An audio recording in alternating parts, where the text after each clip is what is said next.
जो दिमाग है और जो हमारा जो बॉडी पोजीशन है ना, इसके लिए एक टर्मिनोलॉजी यूज़ होती है, प्रोप्रियोसेप्शन होती है। तो ये अगर ये हमारी पोजीशन थोड़ी डिस्टर्ब हो जाए, अगर जैसे हम गाड़ी में बैठते हैं, चक्कर आते हैं, हम साइडों पे देखते हैं, तो वो जो हमारी जो दिमाग वाली साइड पे और हमारी कानों वाली साइड पे जो जो नर्व्स होती हैं उसके ऊपर दबाव पड़ता है, जिसकी वजह से उल्टी मतलब वहाँ पे जो एक होता है ना, वो जो वोमिटिंग सेंटर होता है वहाँ पे जो है ना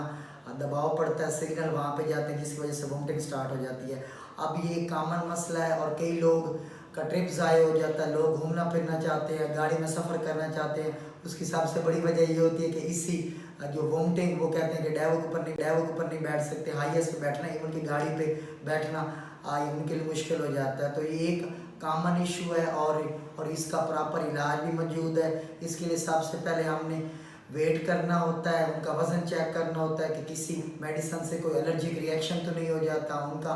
सारा वेट चेक करके, उनकी जो फैमिली हिस्ट्री सारा पूछ के, उसके बाद प्रॉपर उसके लिए इसको हम जो है मेडिकल टर्मिनोलॉजी में ना मोशन सिकनेस बोलते हैं।